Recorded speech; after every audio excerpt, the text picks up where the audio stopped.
Hello student, my name is Nandini. स्वागत है आप सभी का एक बार फिर से हमारे इस न्यू करंट अफेयर सेशन में। आज के सेशन में हम बात करेंगे भारत के लाइट वेट टैंक जोरावर के बारे में। साथ ही हम चर्चा करेंगे कि भारत को इसकी क्यों जरूरत पड़ गई, क्या आवश्यकता पड़ गई एक और टैंक बनाने की, इस पर भी हम बात करेंगे। उससे पहले मेरी आपसे एक छोटी सी रिक्वेस्ट है, अगर आप मेरे चैनल पर नए हैं तो हमारे चैनल को सब्सक्राइब कर लीजिए और वीडियो को लाइक कर दीजिए। तो चलिए स्टार्ट करते हैं। जोरावर जो टैंक है भारत का, ये बहुत ही ज्यादा चर्चा में है क्योंकि ये एक लाइट वेट टैंक है जो भारत के द्वारा बनाया गया है और पहाड़ियों के लिए, स्पेशली पहाड़ी क्षेत्र के लिए, दुर्गम क्षेत्र पर ये चढ़ाई कर सकता है।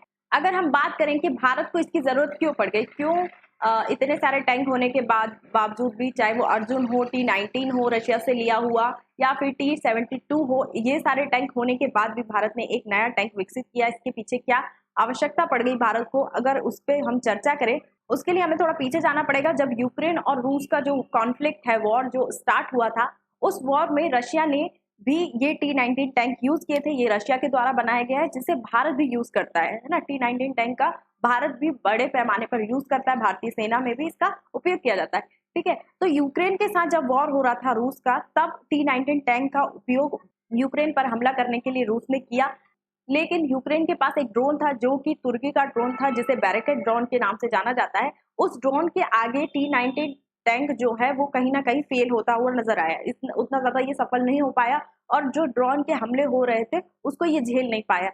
लेकिन भारत भी इन T-19 टैंक का उपयोग करता है ना, अपनी सेना में करता है, अपने सैन्य अभियानों में इसका उपयोग किया जाता है। सीमा पे इसे डिप्लॉयड किया जाता है, भारत के द्वारा सीमा पे तैनात किए जाते हैं यही T-19 टैंक। तो जो पाकिस्तान है और पाकिस्तान के सहयोगी जो देश हैं, जो सपोर्टर्स देश हैं, उन्होंने भारत का बहुत मजाक बनाया था। इन टैंक को लेकर भारत का बहुत मजाक उड़ाया है ना, क्योंकि उनको लग रहा था अगर भारत पाकिस्तान का युद्ध होगा तो भारत तो यही टैंक उपयोग करेगा, T-19 टैंक। और तुर्की जो कि पाकिस्तान का समर्थक है, वो ड्रोन भारत को ना देने की वजह किसको देगा, पाकिस्तान को देगा। पाकिस्तान इस बात को लेकर बहुत खुश था। इसी को लेकर भारत के जो T-19 टैंक है इसका मजाक उड़ा रहा था, है ना। भारत ने भी रशिया से लिया है, लेकिन भारत इन्हें भीष्म के नाम से अपने सैन्य दल में या सैन्य अभियानों में शामिल करता है।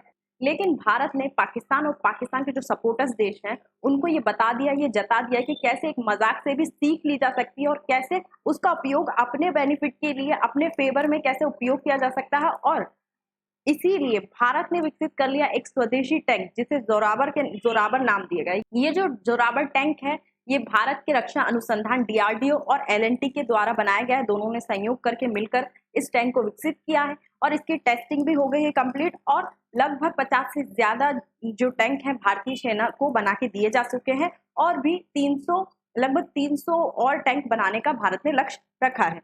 अगर हम बात करें कि क्या विशेषताएं हैं इस जोरावर जो टैंक बनाया गया है भारत के द्वारा, इसकी क्या विशेषता है, अगर इसकी बात करें तो रूस और यूक्रेन वॉर में जो भी समस्याओं का सामना रूस को करना पड़ा, उस टैंक को लेकर, T-19 टैंक को लेकर क्या क्या समस्याएं सामने आई उभर कर, इन सभी समस्याओं के समाधान को लेकर जोरावर का निर्माण किया गया है, जोरावर विकसित किया गया है। ठीक है, तो जो ड्रोन थे, ड्रोन के हमले को T-19 जो टैंक है उसमें उसको झेलने में असक्षम था। लेकिन ये जो जोरावर बनाया गया है, इस जोरावर में एक सेंसर लगाया गया है जो ड्रोन के हमले को सेंस करके उन ड्रोन्स पर भी हमला कर सकता है और उनके हमले को रोक सकता है। साथ ही इसमें एक ड्रोन ऑपरेटिंग सिस्टम भी लगाया गया है जिसकी सहायता से इससे भी, जोरावर से भी ड्रोन को ऑपरेट किया जा सकता है।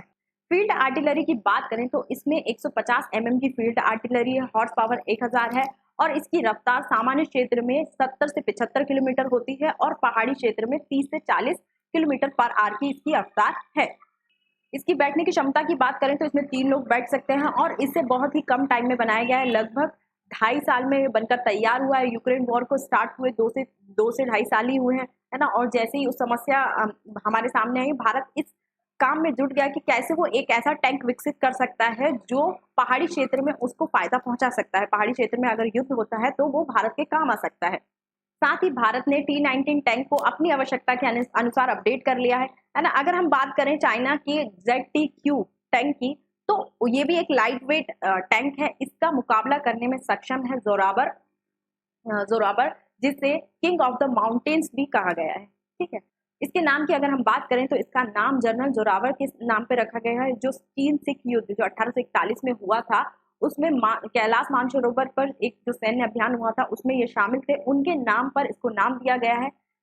इस टैंक को विकसित करने से पहले भारत रूस से या फिर अन्य देशों से ऐसे टैंक खरीदने की इच्छा रख रहा था, लेकिन भारत ने खुद ही इसे अपने से विकसित कर लिया, आत्मनिर्भर होकर। इसे पूर्णतः स्वदेशी है ये, और ये देश का ऐसा पहला टैंक है जिसे माउंटेन टैंक के नाम से बुलाया जा सकता है। ठीक है, और ये से जैसे मैंने बताया कि पहाड़ी क्षेत्रों में अगर भारत पाकिस्तान का युद्ध होता है, अगर वो पहाड़ी क्षेत्र में होता है, चाइना के साथ अगर हमारा युद्ध पहाड़ी क्षेत्र में होता है, तो यहाँ पर इन क्षेत्रों में हमें इस टैंक का बहुत ज्यादा फायदा होगा। तो आज के सेशन में इतना ही। आई होप आपको ये सेशन पसंद आया होगा, समझ आया होगा। अगर आपको ये वीडियो पसंद आई है तो चैनल को सब्सक्राइब करना ना भूलें और वीडियो को लाइक कर दें। Thank you.